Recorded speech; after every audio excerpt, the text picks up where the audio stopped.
আল্লাহ বলেছেন, আমি আল্লাহ দুনিয়াতে জান্নাত থেকে মানুষ পাঠাইলাম, 6 লক্ষ পয়গম্বর পাঠাইলাম মানুষকে আমার দিক নির্দেশনা দেওয়ার জন্য, আর সর্বশেষে মানুষ আসিয়া তার রচিত আইন বাস্তবায়ন করে, এর মতো কেউ হতে পারে না। ইসলামী আমিরাতের জন্য কেউ যদি নেতা হতে চায়, রাষ্ট্রপ্রধান থেকে নিয়ে নিম্ন স্তরের কর্মচারীর জন্য কয়েকটা গুণ থাকা দরকার। এর মাঝে একটা গুণ হলো জরুরত পরিমাণ তার ইলম থাকতে হবে। কি থাকতে হবে? জরুরত পরিমাণ কোরআন হাদিসের ইলম থাকতে হবে। আপনি যদি নেতা হতে চান, দেশের সরকার হতে চান, দেশের সেনাপ্রধান হতে চান, তাহলে আপনার জরুরত পরিমাণ ইলম থাকতে হবে, কোরআন হাদিসের ইলম থাকতে হবে। কোরআন হাদিসের যদি জরুরত পরিমাণ ইলম থাকে, তাহলে এই রাষ্ট্রের মাঝে অশান্তি হবে না, রাষ্ট্রের মাঝে শান্তি হবে, রাষ্ট্রের মাঝে বিশৃঙ্খলা হবে না, রাষ্ট্রের মাঝে অশান্তি হবে না, রাষ্ট্রের মাঝে বিভিন্ন ধরনের অশান্তি সৃষ্টি হবে না। কথা বলেন ঠিক কিনা? এজন্য যে ওই নেতা হবে, বিরোধী দল হোক, সরকারি দল হোক, অথবা যেই কেউ হোক, যাকে আমি নেতা বানাবো, 1 নম্বর শর্ত হলো জরুরত পরিমাণ তার ইলম থাকতে হবে। তার যদি জরুরত পরিমাণ কোরআন হাদিসের ইলম থাকে, তাহলে তার কোরআন হাদিস ইলম থেকে সে বাস্তবায়ন করে দেশ পরিচালনা করবে। 2 নম্বর শর্ত হলো নেতা হতে গেলে বা যাকে নেতা বানাবো, এই নেতার 2 নম্বর শর্ত হলো দিনদারি থাকতে হবে, পরহেজগারি থাকতে হবে। কি থাকতে হবে? যারা সমাজের নেতা হতে চান এই কথাগুলো বিভিন্ন স্মরণ করেন ভালোভাবে, বা যাদেরকে নেতা বানাবেন এই বিষয়গুলো স্মরণ রাখবেন, ভালো করে স্মরণ রাখবেন, তাদের কাছে এই বিষয়গুলো আছে কি না। 2 নম্বর যেই বিষয়টা বলেছি, দিনদারি থাকতে হবে, পরহেজগারি থাকতে হবে। কি থাকতে হবে? দিনদারি, পরহেজগারি। এবার 1 নম্বর হলো জরুরত পরিমাণ ইলম। শুধু জরুরত পরিমাণ ইলম থাকলে আলেম হলেই হবে না, দিনদারি হতে হবে। আলেম হলেই হবে না, বা একজন জান্নাওয়ালা লোক হলেই হবে না, তার সাথে দিনদারি থাকতে হবে, পরহেজগারি থাকতে হবে। যদি দিনদারি পরহেজগারি হয় আর এলেম থাকে, তাহলে রাষ্ট্রের মাঝে আর বিশৃঙ্খলা দেখা দিবে না। আজকে রাষ্ট্রের মাঝে কেন বিশৃঙ্খলা দিচ্ছে? রাষ্ট্রের মাঝে আজকে বিশৃঙ্খলার কারণ হচ্ছে আমাদের মাঝে দিনদারি নাই। যারা রাষ্ট্র পরিচালনা করে, যাদেরকে আমরা রাষ্ট্রের অভিভাবক বানাই, চেয়ারম্যান বানাই, মেম্বার বানাই, এমপি বানাই, উপজেলা বানাই, বিভিন্ন দায়িত্ব দেয়, সমাজের লিডার বানাই যাদেরকে, এদের মাঝে আজকে দেখা যায় দিনদারি নাই, পরহেজগারি নাই। এখন আপনার যদি ইলম হাজারো গুণ থাকে কিন্তু দিনদারি নাই, আপনি নেতা হওয়ার যোগ্য নয়। আপনি কি হওয়ার যোগ্য নয়? নেতা হওয়ার যোগ্য নয়। তাহলে নেতা কাকে বানাবেন? যার মাঝে দিনদারি আছে, পরহেজগারি আছে। 3 নম্বর শর্ত, শুধু দিনদারি হলে চলবে না, পরহেজগারি হলে চলবে না, সততা থাকতে হবে, আমানতদারিতা থাকতে হবে। কি থাকতে হবে? সততা থাকতে হবে, আমানতদারিতা থাকতে হবে। আপনার মাঝে ইলম আছে, কিন্তু দিনদারি আছে, পরহেজগারি আছে, সততা নাই, আমানতদারিতা নাই। রাষ্ট্রের দায়িত্ব পেয়ে তো আপনি রাষ্ট্রের খেয়ানত করবেন। কথা বলেন ঠিক কিনা? আপনি যদি রাষ্ট্রের দায়িত্ব পান, আপনার দ্বারা জনগণের হক আদায় হবে না। আপনি জনগণের সামনে ফালতু কথা বলবেন, সত্য কথা যদি আপনি বলতে না পারেন, জনগণকে আপনি দুঃখায় ফেলাবেন, দেশের মাঝে অশান্তি সৃষ্টি করবেন।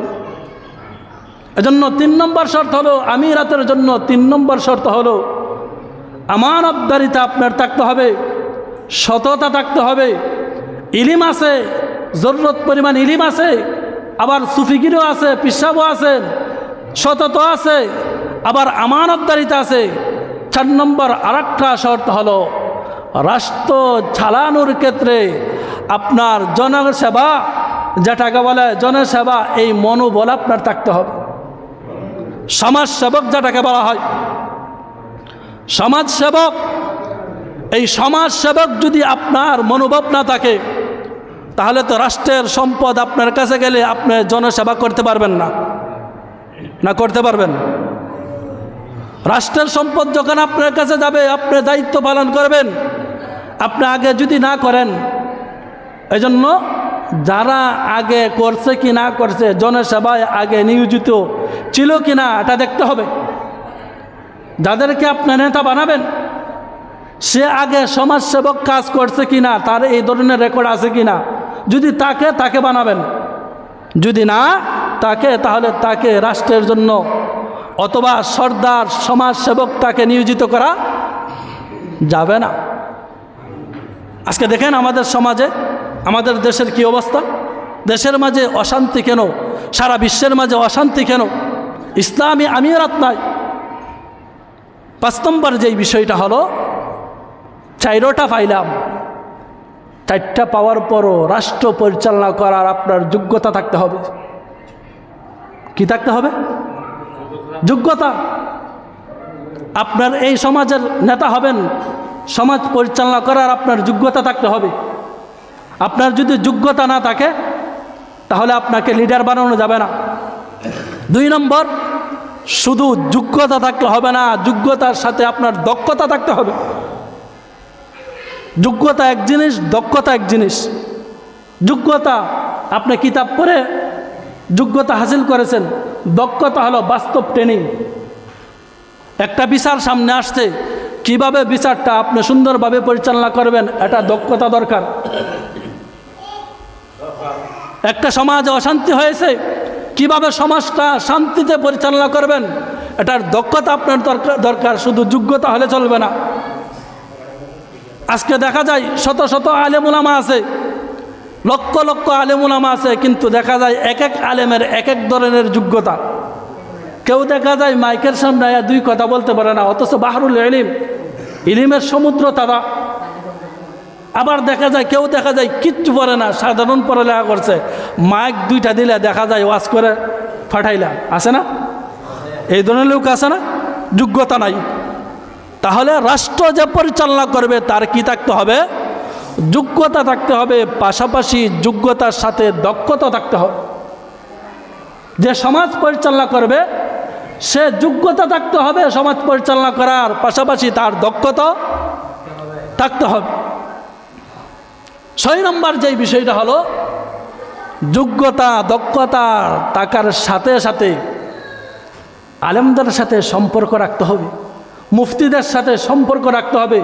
মাসে বা সপ্তাহ অথবা 2 সপ্তাহ পর পর আলেমদেরকে নিয়ে একটা পরামর্শ করতে হবে, কিভাবে এই সমাজটা পরিচালনা করা যায়, কিভাবে এই ইউনিয়নটা পরিচালনা করা যায়, কিভাবে এই জেলাটা পরিচালনা করা যায়, কিভাবে দেশটা চালালে সুন্দরভাবে চলবে।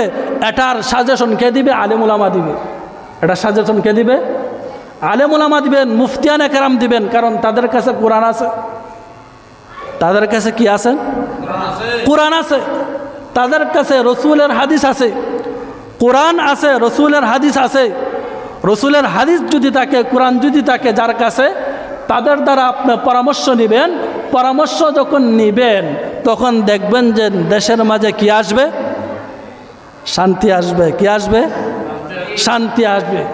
7 নম্বর সর্বশেষ যে যোগ্যতা, যাকে আপনি দায়িত্ব দিবেন সে যেন নিজেও না জানে। মানে দায়িত্ব নেওয়ার জন্য আপনার ইচ্ছা থাকতে হবে না, এটা আল্লাহর পক্ষ থেকে আসতে হবে।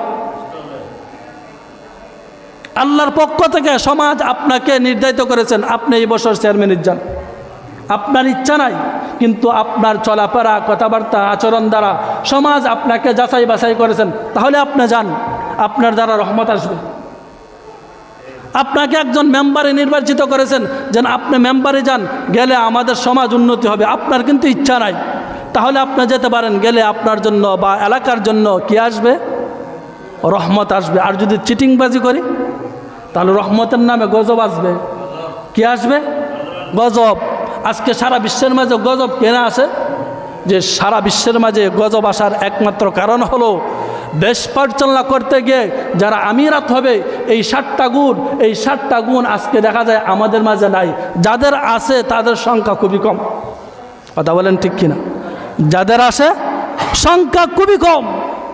আজকে এই পার্লামেন্টে আজকে যা জায়গায় বলে পৃথিবীর সব জায়গার মাঝে দেখা যায় কোরআন সুন্নাহ নাই। যদি কোরআন সুন্নাহ থাকতো তাহলে দেশের মাঝে ছাদাবাজি, দেশের মাঝে মারামারি, দেশের মাঝে হানাহানি, দেশের মাঝে দর্শন, জিনা, ব্যভিচার এটা আজকে হতো না। এর একমাত্র কারণ কি? আজকে আমরা দেখা যায় মানুষ রচিত যেই কিতাব, এই কিতাবকে আমরা গ্রহণ করি আর আল্লাহ দেওয়ার যে বিধান, এই বিধানকে আমরা চুরে ফেলি, নাউজুবিল্লাহ। অথচ মানুষ রচিত কিতাব গ্রহণ করা সম্পূর্ণ হারাম, সম্পূর্ণ হারাম।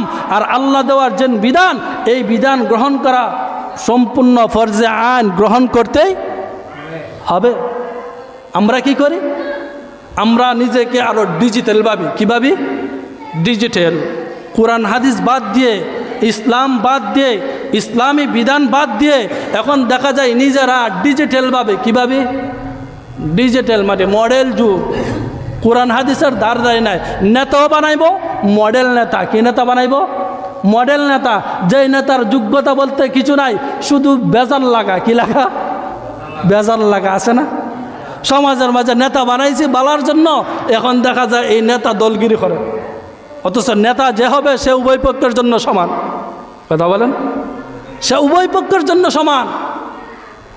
পক্ষে হোক বিরোধী পক্ষে হোক সবার জন্য নেতা যে সমান। সে কোরআন সুন্নাহ মুআফিক দেশ পরিচালনা করবে।